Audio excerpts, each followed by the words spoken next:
இறைவனை நாம் தெரிந்து கொள்ள வேண்டும்னா கருவி கரணாதி அவை கடந்து அறியும் ஓர் அனுபவங்கிறார். அப்போ கருவின்னா அந்த கருவி இயக்கிறவங்க ஒருத்தர் இருக்கணும்ல. அதுதான் வெளியில் இருக்கிற மெய்வாய் கண் மூக்கு செவிங்கிறது புறக்கருவி. இந்த புறக்கருவி இயக்கக்கூடியது நமக்கு உள்ளே இருக்கக்கூடிய அந்த காரணங்கிற மனம் புத்தி சித்தம் அகங்காரம் அப்படிங்கிறது. வெளியில் இருக்கிறதும் கருவி, உள்ளே இருக்கிறதும் கருவி.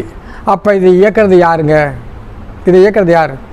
ஸ்தூல உடல், சூக்கும உடல், காரண உடல் அப்படின்னு 3ஆம் உடம்பை பிரித்தாங்க. இந்த மனம் இருக்கு இல்லையா, இந்த மனம்னா என்னன்னு நம்ம ஞானிகள் சொல்கிறாங்கன்னா, மனதினுடைய வேர் எங்கே இருக்குது அப்படின்னா ஆன்மாவுக்குள்ளே உயிருக்குள்ள இருக்குது. எப்படி இந்த உயிர் எப்படி இயங்குது அப்படின்னா, இந்த உடலை பற்றிய ரகசியங்கள் எல்லாம் நம்முடைய சித்தர்கள் சொன்னது. சித்தர்கள் சொன்னதெல்லாம் ஞான மார்க்கத்தில் யோக மார்க்கத்தில் சென்று கண்டு ஆய்ந்து சொன்ன செய்திகள். ஆணவம் கண்மம் மாயை. இந்த உடலை நான் என்று நினைப்பது ஆணவம். அப்போ அது என்னது? மலம். அப்போ நான் என்பது இங்கே மலம். நாமெல்லாம் மலம் உடையவர்கள். அதனால் நமக்கு ஞானம் வராது, ஞானம் பெற முடியாது. ஞானத்தை பெற வேண்டுமானால் அந்த மலம் நீங்காத பொழுது நமக்கு உண்மையோ இறைத்தன்மையோ தெரியாது. இறைவன்னா யார் அப்படின்னு வளர் பெருமான் சொல்கிறாரு அட்டகத்தில், அருள்பெருஞ்சோதி அட்டகத்தில். ராமகிருஷ்ண பரமகிருஷ்ணர் ரொம்ப எளிமையாக சொல்லியிருக்காரு, இறைவனை நீ காண ஆராய்ச்சி பண்ணுறியா? பண்ணு.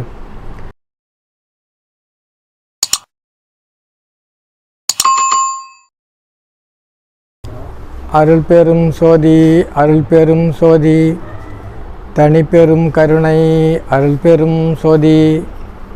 பேரன்பு மிக்க இந்த வளர் பெருமானின் மாதாந்திர நிகழ்ச்சிக்கு வந்திருக்கின்ற சன்மார்க்க சான்றோர்களே, உங்கள் அனைவருக்கும் என்னுடைய பணிவான வணக்கத்தை கூறி, கலந்துரையாடல் முகத்தால் வளர் பெருமான் கூறிய கருத்துக்கள் போல அடிவொட்டி நானும் சில செய்திகளை இங்கே பேச விரும்புகிறேன். வள்ளல் பெருமான் அவர்கள் தத்துவ வெற்றி அப்படின்னு ஒரு தலைப்பில் இருக்காங்க. அதில் மனம் புத்தி சித்தம் அகங்காரம் அப்படிங்கிற அந்த கரணத்தை பற்றி இருக்காங்க. மனம் என்னும் அடவாடி பயலே அப்படி இருப்பாங்க. அகங்காரம் என்னும் குருட்டறையும் திருட்டு மொட பயலே அப்படின்னு இருப்பார். இதெல்லாம் என்னென்னா அவரே சொல்கிறாரு, அகங்காரம் என்னும் இருட்டறையின் குருட்டு முடப்பயலைங்கிறார். அதாவது ஞானிகளுக்கு பொறுத்த வரைக்கும் அகங்காரம் இருக்காது, மலம் இருக்காது. எல்லாத்தையும் விட்டு இழந்து நல்ல நிலைக்கு சாத்விகத்தில் இருக்கக்கூடியவங்க. அப்படி உள்ள வள்ளல் பெருமானே ஒரு இடத்துல அகங்காரம் என்னும் இருட்டறைக்கோர் குருட்டு முடப்பயலைங்கிறார். ஏன்னா இந்த அகங்காரம் இருக்கு இல்லையா, இந்த அகங்காரம் யாரை கேட்டாலும் யார்கிட்ட பெரும்பாலும் மக்கள் பேசும்போது நான் ஒரு அடியன், நான் ஒரு அடியார், நான் ஒரு மாலை தின்னும் புழுத்த புளிவின் கடையின் அப்படிலாம் சொல்லிக்குவாங்க. ஆனால் உள்ளுக்குள்ளே அப்படி சொல்லுவாங்க. வெளியில் நான் எவ்வளோ பெரிய ஆள் தெரியுமா, என்ன அது எனக்கு ஈடு உண்டா அப்படின்னு உள்ளுக்குள்ளே ஒரு அகங்காரம் ஒன்று இருந்துக்கிட்டே இருக்கும். வள்ளல் பெருமானை என்ன சொல்கிறாருன்னா,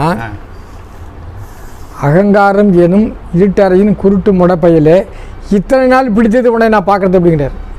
நீ இல்லைன்னு நினச்சிக்கிட்டு இருந்தா நீ என்கிட்ட இருக்கிறது தெரியாமல் வந்துவிட்டேன். ஏன்னா நீ முன்னாடி இல்லை, அவன் மாதிரி அடிக்கடி போகிற ஆள் அகங்காரம் போகிறதில்ல.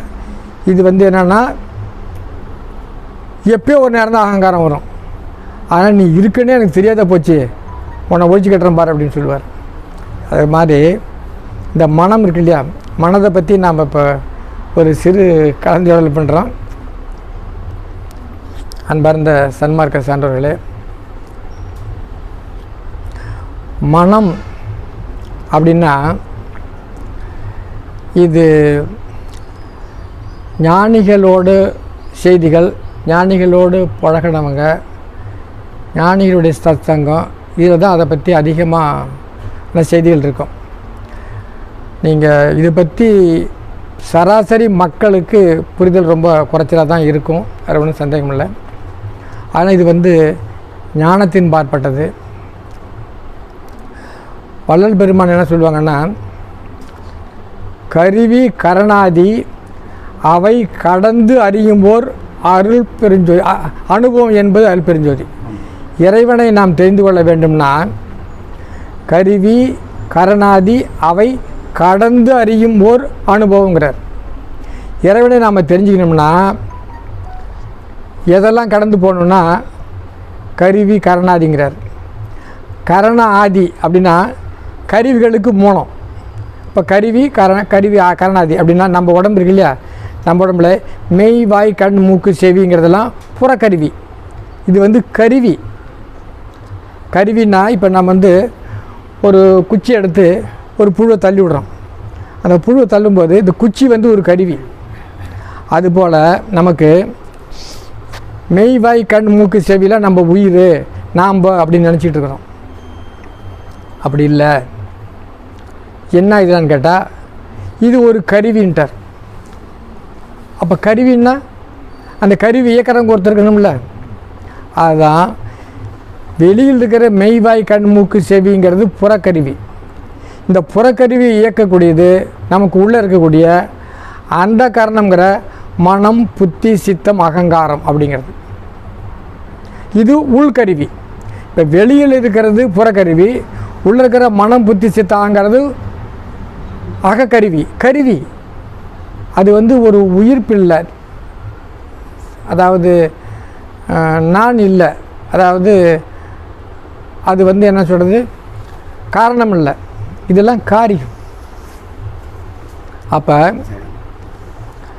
மனம் புத்தி சித்தம் அகங்காரங்கிறது உள்கருவின்னும்.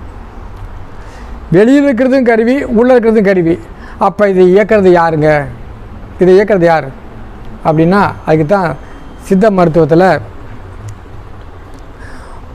ஸ்தூல உடல், சூக்கும உடல், காரண உடல் அப்படின்னு 3 உடம்பை பிரித்தாங்க. ஸ்தூல உடல்னால் அன்னரசத்தால் ஆன இந்த உடம்பு இருக்கு இல்லையா, இந்த உடம்புக்கு பேர் ஸ்தூல உடல், பருப்பொருள். இந்த அன்னரசத்தால் இந்த உடம்பை இயக்குவது எதுன்னா மனம். அதுக்கு பேர் தான் சூக்கும உடல். நம்ம மனசுக்கு பேர் சூக்கும உடம்புன்னு பேர். நம்ம மனசுக்கு பேர் சூக்கும உடம்புன்னு பேர். இப்போ வெளியில் இருக்கிறது ஸ்தூல உடல், அதாவது அன்னரசத்தால் ஆனது. அன்னரசத்தால் ஆன இந்த பிண்டத்தை மனம் அப்படிங்கிற ஒன்று இயக்குது. இந்த மனம் இருக்கு இல்லையா, இந்த மனம்னா என்னன்னு நம்ம ஞானிகள் சொல்கிறாங்கன்னா, ஆன்மாவின் படற்கை தான் மனம் அப்படிங்கிறாங்க. மனம்னா என்ன அப்படின்னா ஆன்மாவின் படற்கை. இப்போ நம்ம உடம்புல உயிருங்கிற நம்ம ஆன்மா இருக்கு இல்லையா, நம்ம உயிர் இருக்குது. இந்த உயிரில் தான் இருக்குது மனம். உயிரினுடைய வெளிப்பாடு, ஆன்மாவின் வெளிப்பாடு. இப்போ வேதாத்திர மகரிஷியா சொல்லியிருக்காரு, ஆன்மாவின் படற்கை தான் மனம். அப்படின்னா என்னான்னு கேட்டிங்கன்னா, இந்த உடம்பு ஸ்தூல உடம்பு, இந்த உடம்புக்கு உள்ளே இருக்கிற மனம் புத்தி சித்த ஆங்காரங்கிறது கருவி, உள்கருவி. இந்த உடம்பை இயக்கக்கூடிய கருவி. இந்த கருவியை இயக்கிறது யார் அப்படின்னா அதுதான் நம்முடைய ஆன்மாங்கிற காரண சரீரம். இந்த உடம்பில் 3 வகை உடம்பு இருக்குது. இது ஸ்தூல உடல், இதை இயக்கிற சூக்கும உடல், சூக்கும உடலை இயக்கக்கூடிய காரண சரீரம். சோளம் சூக்குமம் காரணம், இது 3க்கு பேர் முத்தேகம்னு பேர். இது ஒரு வகை முத்தேகம். இன்னொரு வகை முத்தேகம் இருக்குது. என்னென்னா சுத்த தேகம், பிரணவ தேகம், ஞான தேகம். அதையும் முத்தேகம்னு சொல்லுவாங்க. அது முத்தேகம் இல்லை, 5 தேகம். எப்படின்னு கேட்டால் இருள் தேகம், மருள் தேகம், சுத்த தேகம், பிரணவ தேகம், ஞான தேகம்னு தேகம் மொத்தம் 5. அந்த 5ல் தான் இது 3வது 4வது 5வது தேகம் தான் சுத்த தேகம், பிரணவ தேகம், ஞான தேகங்கிறது. அது முத்தேக சித்திங்கிறது வேறு. புரியுதுங்களா? அன்புருவம், அருளுருவம், இன்ப உருவம்னு சொல்லுவாங்க. அந்த முத்தேகத்தையே அன்புருவம், அருளுருவம், இன்ப உருவம்னு சொல்லுவாங்க முத்தேகத்தை. இப்போ நான் சொல்கிறது சாதாரணமாக இந்த உடம்புல ஸ்தூலம் சூக்குமம் காரணம், இது முத்தேகம். இப்போ இந்த காரண உடல் சொல்கிறோம் இல்லையா, அதுதான் நம்ம ஆன்மா. அந்த ஆன்மா தான் நம்ம உடம்பை இயக்கக்கூடிய சீவன். அதுதான் நான். அதுதான் புருஷன். இந்த உடலுக்கான புருஷன் யார்? ஆன்மா தான். அப்போ இந்த ஆன்மா இருக்கு இல்லையா, இந்த உயிர் இருக்கு இல்லையா, உயிருக்குள்ளே தான் மனம் இருக்குதுன்னு சொல்லியிருக்கிறாங்க. மனதினுடைய வேர் எங்கே இருக்குது அப்படின்னா ஆன்மாவுக்குள்ளே உயிருக்குள்ளே இருக்குது. எப்படி அப்படின்னு கேட்டால், ஒரு குழந்தை பிறக்குது. நான் நூற்றுக்கணக்கான மேடையில் பெண்களை கூட கேட்டிருக்கேன். பெரும்பாலான பெண்கள் சொல்லலை, தெரியல. நான் இதை கொண்டு 20 ஆண்டுகளாக சொல்லிகிட்டு இருக்கேன் இந்த செய்தியை. ஒரு அம்மா இருக்காங்க, ஒரு தாய் இருக்காங்க, பிரசவம் பண்ணுறாங்க, குழந்தை பிறக்குது. குழந்தை பிறந்த உடனே அந்த குழந்தை எப்போ கத்தும், எப்போ விழிச்சிக்கும் அப்படின்னு கேட்டால், பிறந்த உடனே விழிச்சிக்குங்க, கத்துங்க அப்படிம்பாங்க. அப்படிலாம் கத்தாதுங்க. ஒரு தாயிலிருந்து ஒரு குழந்தை பிறந்த உடனே கத்தாது. எப்போ கத்தும், எப்போ விழிக்கும் அப்படின்னா, தொப்புள் கொடியை வெட்டினா தான் குழந்தை கண் விழிக்கும், செயல்படும். 2000 இதை நான் சோதனை பண்ணேன். 2024 ஆண்டுக்கு முன்னாடி நான் சோதனை செய்தேன். அதுக்கு 7-8 ஆண்டுகளுக்கு முன்னாடி, 10 ஆண்டுக்கு முன்னாடி எனக்கு தெரியும். எனக்கு முன்னோர்கள் சொல்லியிருக்காங்க. அண்ணார், ஆன்மீகத்திலேருந்து அண்ணார் ஒருத்தருக்கார் சொல்லியிருக்காரு. இந்த செய்தி எனக்கு எங்கள் அண்ணார் தான் சொல்லியிருக்காரு. இது நிஜமானு பார்க்குறதுக்காக நான் ஆன்மீகத்துக்கு வராதுக்கு முன்னாடியே சோதனை பண்ணிட்டாத. எப்படின்னு கேட்டால், நான் ஒரு ஆடு வளர்த்தேன். கொட்டடி ஆடுன்னு கிடை ஆடு வளர்த்தேன். அது குட்டி போடும், அடிக்கடி குட்டி போடும். குட்டி போட்டப்போ தொப்புள் கொடியை நறுக்காதியாக வச்சுருந்தேன். தொப்புள் கொடி நறுக்காதியாக பார்த்தேன். குட்டி போட்டிருக்கு, ஆட்டிலேருந்து தொப்புள் கட்டிருக்கு, குட்டி கீழே கிடக்குது. ஒரு நிமிடம் கிட்டத்தட்ட நான் பேசாத இருந்தேன். அந்த குட்டி வாயை திறக்குது, வாயை மூடுது, மாதிரி சத்தம் இல்லை அப்படிங்குது, மூடுது. சுவாசத்தை இழுக்கிறதுக்கு மூக்கு வழியாக போகல, மூக்கு வழியாக போகும்போது இழுக்குது, சுவாசம் போகல. இன்னும் ஒரு 1/2 நிமிடம் தாக்கு பிடிச்சேன். ரொம்ப நேரம் சோதனை பண்ணலாம், குட்டிக்கு எதாவது ஆகிட்டாக்க அது நட்டமால போயிடும்ட்டு கிட்டத்தட்ட ஒரு 1.5 நிமிஷத்துக்கு பிற்பாடு தொப்புள் கொடி வெட்டிட்டேன். தொப்புள் கொடி வெட்டின உடனே குட்டி எழுந்துச்சு. தொப்புள் கொடி வெட்டின உடனே குட்டி எழுந்துச்சு. அப்போ இந்த உயிர் எப்படி இயங்குது அப்படின்னா, பிறந்த குழந்தைக்கு தொப்புள் கொடி வெட்டுறோம் இல்லையா, தொப்புள் கொடி வெட்டின அப்படி தான் இந்த அண்டத்தில் உள்ள பிராணசக்தி நம்ம உடலுக்கு போய் சேருது. இந்த அண்டத்தில் உள்ள பிராணசக்தி நமக்கு போன உடனே அது எங்கே போய் இணையுது அப்படின்னா, நம்முடைய மனதோடு போய் இணையுது. மனசு எங்கே இருக்குது? அது நம்ம உயிர், இந்த உடலுடைய மைய புள்ளி. இப்போ பெரிய மற்ற மருத்துவர்கள்லாம் உயிர் எங்கே இருக்குது உடம்புல, எல்லா இடத்துலையும் தான் இருக்குது, எல்லா இடத்துலையும் செல் இருக்குங்கிறாங்க. உயிர் உடத்தில் எந்த இருக்குது? இதை சித்த மருத்துவம், தமிழ் மருத்துவம் ஒத்துக்கிற மாதிரி பிற மருத்துவம் இதுக்கு அறுதியானது எதுவும் சொல்லலை. அதுக்கு சொன்னோம்னா, சித்த மருத்துவத்தில் 96 தத்துவம் சொல்கிறாங்க. இந்த 96 தத்துவத்தில் ஆனந்தமய கோஷம், விஞ்ஞானமய கோஷம் சொல்கிறாங்க. ஆனந்தமய கோஷங்கள் 5 அப்படின்னு சொல்லுவோம், 5 7 சொல்லுவோம், 5 சொல்கிறோம். அந்த 5ல் ஆனந்தமய கோஷம், விஞ்ஞானமய கோஷம், ஆனந்தமய கோஷம். அந்த கோஷங்கள் எங்கே இருக்குது அப்படின்னா சித்த மருத்துவம் மட்டும்தான் அதுக்கு வியாக்கியானம் பண்ணுது, வேறு யாருமே சொல்லலை. ஏன்னா இதை பற்றியெல்லாம் நம்ம முன்னோர்கள் ஞான சக்தியால், யோக சக்தியால் உடலியலை பற்றி சொன்னது தான் நம்ம தமிழ் மருத்துவம். தமிழ் மருத்துவம் என்பது சித்தர்களால் சொல்லப்பட்டது, அதாவது உடலியல். இந்த உடலை பற்றிய ரகசியங்கள் எல்லாம் நம்முடைய சித்தர்கள் சொன்னது. சித்தர்கள் சொன்னதெல்லாம் ஞான மார்க்கத்தில், யோக மார்க்கத்தில் சென்று கண்டு ஆய்ந்து சொன்ன செய்திகள். இந்த பிரபஞ்சத்தில் எதை வேணாலும் அவங்களால சொல்ல முடியும், சொல்லியிருக்காங்க, முழுமையாக சொல்லிட்டாங்க. அவங்க சொன்னதுக்கு மேலே புதுசாக ஒன்றும் சொல்கிறதுக்கு இல்லை. ஆக இப்போ ஆன்மாவினுடைய படற்கையாக மனம் இருக்குது. இந்த பிராணன் போய் அந்த மனதோடு இணையுது. இந்த பிராணன் போய் மனதோடு இணையும் பொழுது தான் பிராணனும் மனமும் ஒன்று சேருது. அப்படி ஒன்று சேரும் பொழுது வீழ்ச்சிக்குது. அப்போ தான் அதுக்கு உயிர் வருது. இதுக்கு ஒரு உதாரணம் சொல்கிறேன். இப்போ மின்சாரம் இருக்குது. மின்சாரத்தை வெளியிலேருந்து கம்பத்துலேருந்து உள்ளே கொண்டாந்துட்டோம். உள்ளே ஒயரிங் பண்ணியாச்சு. உள்ளே சுவிட்சு போட்டிருக்கு. வெளியிலேருந்து மின்சாரத்தை கொண்டாந்து உள்ளே கொடுத்தாச்சு. சுவிட்சு இருக்குது. சுவிட்சு மின்சாரத்தை உள்ளே அனுப்பியாச்சு. ஆனால் சுவிட்சு போடாத வரைக்கும் பல்ப் எரியாது, ஃபேன் ஓடாது. வெளியிலேருந்து சக்தி உள்ளுக்கு வருது. அதுக்கு தடுப்பு இருக்குது. அதுபோல் நம்ம பெற்ற குழந்தை இருக்கு இல்லையா, பெற்ற குழந்தை வெளியில் வந்துருச்சு. இப்போ இந்த வெளியில் இருக்கிற பிராணனுக்கும் உள்ள இருக்கிற குழந்தையுடைய பிராணனுக்கும் இணைப்பு வேண்டும்னா இந்த தொப்புள் கொடியை வெட்டினா தான் இணையும், இல்லாட்டி இணையும். புரியுதுங்களா? அப்போ தொப்புள் கொடியை வெட்டினவனே மூக்கு வழியாக சுவாசம் உள்ளே போய் நம் உயிர் சக்தியில் உள்ள மனம் என்பதோடு போய் இணையுது. இந்த பிராணனும் மனமும் இணைந்த உடனே பிரிக்க முடியாமல் ஒரு நாணயம் இருக்குது. ஒரு பக்கம் பூ இருக்குது, எழுத்து இருக்குது, ஒரு பக்கம் தலை இருக்குது. பூ அதாவது எழுத்து ஒன்று, தலை ஒன்று, ரெண்டு வேறு வேறையா? ஒரு நாணயம்தான். அந்த ஒரு நாணயத்துக்கு இரண்டு பக்கம்தான். ஒன்று எழுத்து, இன்னொரு பக்கம் தலை. பூவா தலையாகிறோம்ல. இப்போ மனமும் பிராணனும் எப்படின்னு நம்ம உடம்புல இந்த நாணயம் போல் பூவா தலையை தான், ரெண்டு ஒன்று தான். மனசு வேறு, பிராணம் வேறு பிரிக்க முடியாது. இரண்டும் அப்படி ஒன்றோடு உண்டாயிடுச்சு. புரியுதுங்களா? இந்த வெளி பிராணனும் உள் மனமும் சேர்ந்து ஒன்றாயிடுச்சு இல்லையா? இப்போ ஒன்றான பிற்பாடு தான் ஐம்புலன் வேலை செய்யுது.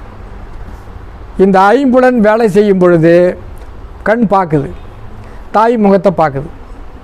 தாய் முகத்தை பார்க்க ஒரு தரத்துக்கு பல தரம் பார்க்க பரிச்சயம் உள்ள முகமாகிடுது. பரிச்சயம் உள்ள முகமானவுடனே அந்த குழந்தை தாயை பார்த்தா சிரிக்குது. இப்போ நாம் எதுவுமே இந்த உலகத்தில் எந்த பொருளையுமே முதல் தரம் பார்க்கும்போது அது என்ன என்று நமக்கு யாருக்குமே தெரியாது.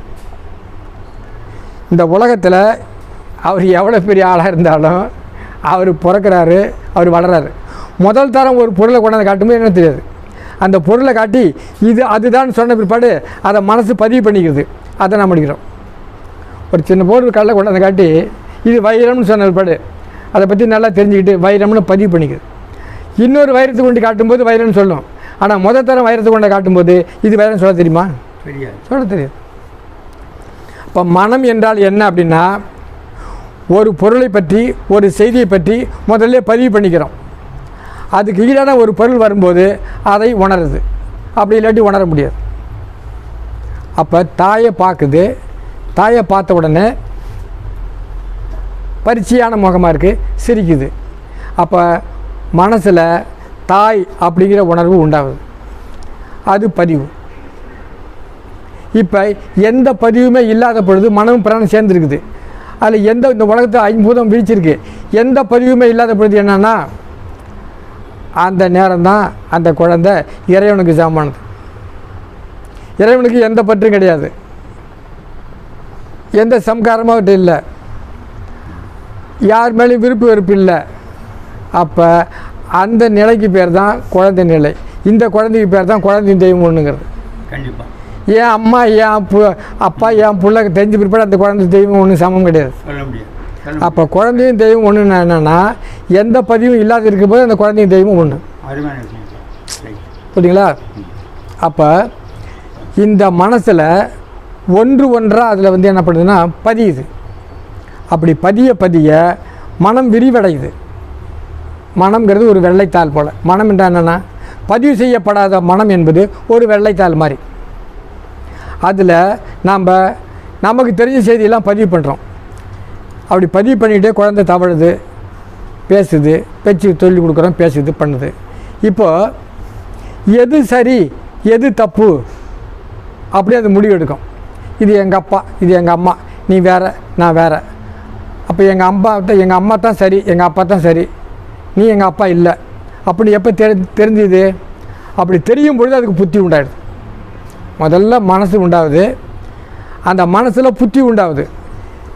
சேர்ந்த செய்திகளை எல்லாம் எது சரி எது தவறு என்று அது சிந்தித்து தேர்ந்தெடுத்து தெரிந்து கொள்ளும் பொழுது அது புத்திங்க ஆயிடுது. எது சரி எது தவறு என்று நினைக்கும் போது அது புத்தி. இப்போ இந்த புத்தி உருவாகிட்டே வருது. ஒரு குழந்தை படிக்குது அல்லது ஏதோ ஒரு செயல் செய்யுது, அம்மா அப்பா பயிற்சி வச்சுட்டு வராங்க, பழக்கம் வந்துக்கிட்டே வருது. அப்படி வந்துக்கிட்டே வரும்பொழுது அந்த குழந்தைய நீ என்ன ஆகுன்னு கேட்டால் சொல்ல தெரியாது. இப்போ 2ஆம் கிளாஸ் படிக்கிற குழந்தைய போய் நீ என்னடா ஆகுன்னு கேட்டால் சொல்ல தெரியாது. அது பதிவு கிடையாது, அது ஒன்றும் தெரியாது. நம்ம என்ன செய்ய போகிறோம், தெரியாது. நம்ம என்ன ஆக போகிறோம், அதை பற்றி எந்த கருத்து அது இல்லாத பொழுது ஒன்றும் தெரியாது. நான் என்ன ஆகணும்னு தெரியாது. அப்பா சொல்லி கொடுப்பாரு, நீ டாக்டர் ஆகணும்டா, நீ இன்ஜினியர் ஆகணும்டா, நீ பெரிய விஞ்ஞானி ஆகணும்னு சொல்கிறாரு. அப்போ அது என்ன பண்ணுது, நான் டாக்டர் ஆவேன், நான் விஞ்ஞானி ஆவேன், நான் இன்ஜினியர் ஆவேன் அப்படின்னு ஒரு செய்தியை எடுத்துக்குது. அதுபோல் வளர்ந்து வரக்கூடிய அந்த குழந்தை எது சரி எது தப்புன்னு உணர்ந்துக்கிட்டே வந்து ஒரு கட்டத்தில் நான் இதைத்தான் செய்ய போகிறேன் அப்படின்னு ஒரு முடிவு வரும். இந்த உலகத்தில் நான் இதை தான் செய்ய போகிறேன் அப்படின்னு முடிவு வரும். அப்போ நான் இதை செய்கிறேன் அப்படின்னு எப்போ அது முடிவு செய்தோ அதுக்கு பேர் சித்தம். முடிவு செய்கிறது வந்து சித்தம். இப்போ மனம் வந்து ஒரு வெள்ளைத்தாள், அதில் ஏற்படுற பதிவுகள் எல்லாம், மனத்தில் ஏற்படுற பதிவுகள் எல்லாம் முடிஞ்சு பதிவு. அந்த பதிவு வந்து என்ன சொல்கிறோம், அறிவு. அதை புத்தின்னு சொல்கிறோம். அந்த புத்தி தேர்ந்தெடுத்து நாம் ஒரு செயலை செய்யும் பொழுது அந்த செயலுக்கு கர்த்தா நான் தான் செய்கிறேங்கிறது நம்ம கர்த்தாவாகிறோம். அப்போ அதுக்கு பேர் என்னென்னா சித்தம்னு சொல்கிறோம். இப்போ சித்தம் நான் பேசுகிறேன் நீங்கள்லாம் கேட்குறீங்க அப்படின்னு நான் நினைக்கும்போது என் சித்தம் என்ன பண்ணுது, நான் பேசுகிறேன்னு உணருது. இந்த சித்தம் தன்னை கர்த்தாவை ஆக்கி கொள்ளும் பொழுது அங்கே நான் வந்துடுது. நான் தான் இதை செய்கிறேன் அப்படின்னு. இப்போ நான் பேசுகிறேன் நான் வருது இல்லை, இந்த நானுக்கு பேர் தான் அகங்காரம். இப்போ மனம், புத்தி, சித்தம் இருக்குது. இந்த 3 தான் அந்த காரணம். மனம், புத்தி, சித்தம் நம்ம செய்கிறோம். இப்போ செய்கிற செயலுக்கு நான் செய்கிறேன்னு சொல்கிறோம்ல, அந்த நான்கிறது தான் நான் செய்கிறேன்னு நம்ம எண்ணுறோம். இப்போ நான்கிறது அகங்காரம்னு சொல்கிறோம். மனம், புத்தி, சித்தம் அகங்காரம்னு சொல்கிறோம். இந்த நானை வந்து ஏன் அகங்காரம்னு சொல்கிறோம்னா, இப்போ நான்கிறது எங்கே இருக்குது நீங்கள் கவனிக்கணும். இந்த நான்கிறது எங்கே இருக்குது அப்படின்னா மனசுக்குள்ளே தான் இருக்குது. இப்போ ஆன்மாவிலிருந்து வெளியே வந்தது மனசு. அந்த மனசில் பதிஞ்சதெல்லாம் சேர்ந்து புத்தி. இந்த புத்தி தேர்ந்தெடுத்து சித்தம் செயல்படும் போது நான்.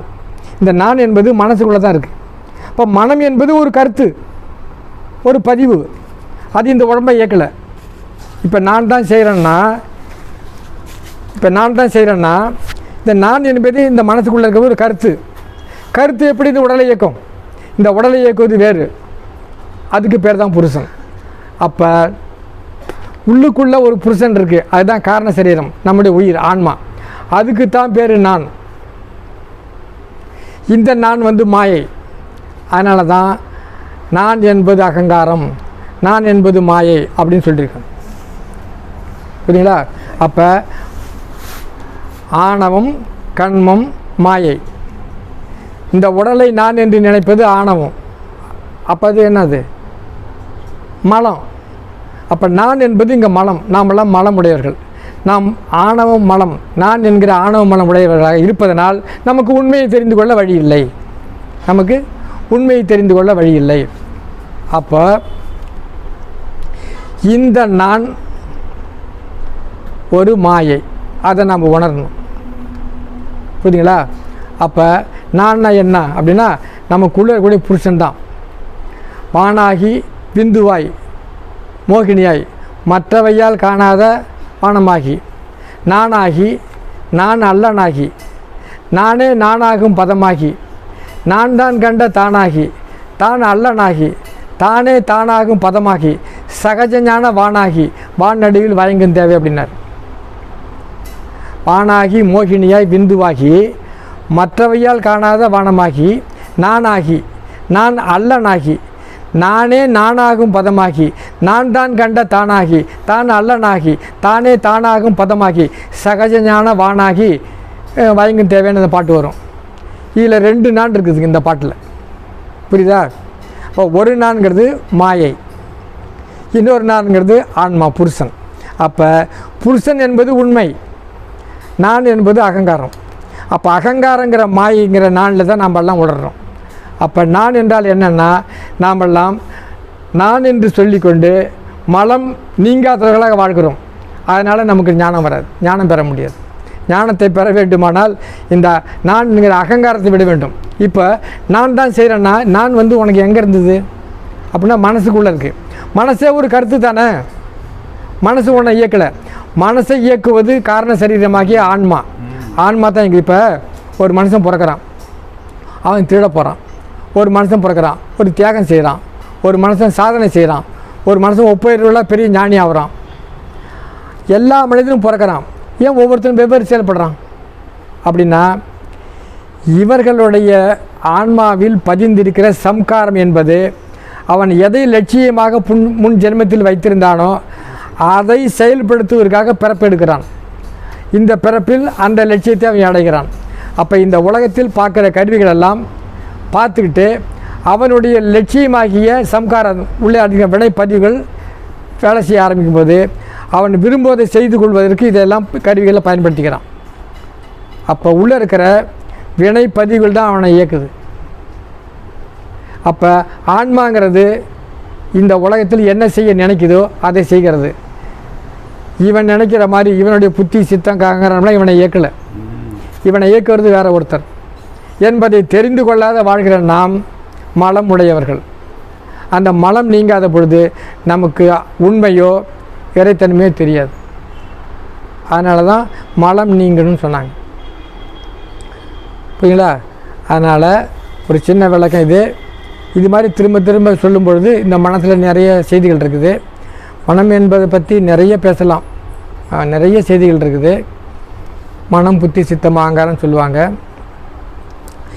இதை தாண்டி மேலே போகிறதுக்கு யோகம் இருக்குது. கருவி கரணாதி தாம் கடந்து அறியும்போர் அனுபவம் என்பது அருள் பெருஞ்சோதி. இதை தாண்டி போக முடியும். தத்துவம் அனைத்தும் தனித்தனி கடந்தோம். தத்துவ அதீத மேல்நிலையில் சித்தியல் முழுக்க தெரிந்தனம். அதன் மேல் சிவநிலை அறிந்திட சென்றோம். ஒத்த அந்நிலைகன் யானும் எம் உணர்வும் ஒருங்குற கரைந்து போயினம் என்று அத்தகை உணர்ந்தோர் வழுத்த நிலையத்தும் அருள் பெரும் சோதியன் மாமுதேகனர். இறைவன்னா யார் அப்படின்னு வளர் பெருமான் சொல்கிறாரு அட்டகத்தில், அருள் பெரும் அட்டகத்தில். தத்துவம் அனைத்தும் தனித்தனி கடந்தோம். 96 தத்துவத்தையும் கடந்து போகிறார். எப்படி? இந்த யோகத்தால். தத்துவ அதீத மேல்நிலையில் இந்த உடம்பை விட்டு ஆன்மா வெளியே கொண்டு போகலாம், 11 அங்கலத்துக்கு மேலே கொண்டு போகலாம். தத்துவ அதீத மேல்நிலையில் சித்தியல் முழுக்க தெரிஞ்சனம். ஆன்மா அப்படி மேலே கொண்டு போகும்போது ஆடூர் சித்து 63 கோடியும் விளங்க குலவுமை பொருளினர். தத்துவம் அனைத்தும் தத்துவ அதீத மேல்நிலையில் சித்தியல் முழுக்க தெரிஞ்சனம். அதன் மேல் சிவநிலை அறிந்திட சென்றோம். ஒத்தா நிலைகன், சிவனோடு நானும் ஒன்றா போய் கலந்துட்டான். ஒத்தா நிலைகன் யானும் எம் உணர்வும் ஒருங்குற கரைந்து போயினோம் என்று அத்தகை உணர்ந்தோர் வழுத்த நின்றேத்தும் அருள் பெருஞ்சோதியன் நமுதே அப்படின்னாரு. இறைவன்னா யார் அப்படின்னா, அங்கே போய் கலந்து போனோம். ஒன்றுமே தெரியாது, எனக்கு என்ன ஆனால் ஏதான்னு தெரியாது. இதை ராமகிருஷ்ண பரமகிருஷ்ணர் ரொம்ப எளிமையாக சொல்லியிருக்காரு. இறைவனை நீ காண ஆராய்ச்சி பண்ணுறியா? பண்ணு. அது என்ன தெரியுமா? ஒரு உப்பு பொம்மையை கடலில் இறக்கிவிட்டா என்ன ஆகும்? அது மாதிரி தான் நீ இறைவனை தேடி போயிட்டே இருப்ப, நீ கரைஞ்சி போயிடுவ. அதுதான் இறைவனை தேடுவது என்பது. அப்படி போகும் பொழுது அங்கே நான் என்ன ஆகுது இல்லாத போய் என்ன ஆனமே தெரியாது. அப்போ எனது ஒன்றுமே இல்லை, பூஜ்யம். சுத்த வெளி, பரவெளியே, பால்வெளியே, உபசார்ந்த வெளியே. பால்வெளியே முதலாக 7 வெளிக்கு அப்பால் விரவிய மறைகள் எல்லாம் தனித்தனி தன்று அளந்தும் மெய்யளவு காணாது மெலிந்து இணைத்து போற்ற உறவில் அவை தேடிய வெளிகளுக்குள் வெளியாய் அவ்வெளிகளை தன்னுள் அடக்கும் வெளியாய் கரையற நின்று இலங்குகின்ற சுத்த சிவவெளியே கணிந்து நடத்த அரசே என் கருத்து மணிந்தனர். இறைவன் எங்கே இருக்காரு? இந்த சுத்த சிவவெளியில் தான் இருக்கார். பரவெளியே, பால்வெளியே, உபசார்ந்த வெளியே. பால்வெளியே முதலாக 7 வெளிக்கு அப்பால் விரவிய மறைகளெல்லாம் தனித்தனி சென்று அளந்தும் மெய்யளவு காணாது மெலிந்து இழைத்து போற்ற உறவில் அவை தேடிய அவ்வெளிகளுக்குள் வெளியாய் அவ்வெளிகளை தன்னுள் அடக்கும் வெளியாய் கரையற எல்லையற கரையற நின்று இலங்குகின்ற சுத்த சிவவெளியே கணிந்த நடத்த அரசே என் கருத்து மணிந்தனர். அருள் பெருஞ்சோதி, அருள் பெருஞ்சோதி, தனிப்பெரும் கருணை, அருள் பெருஞ்சோதி. வணக்கம்.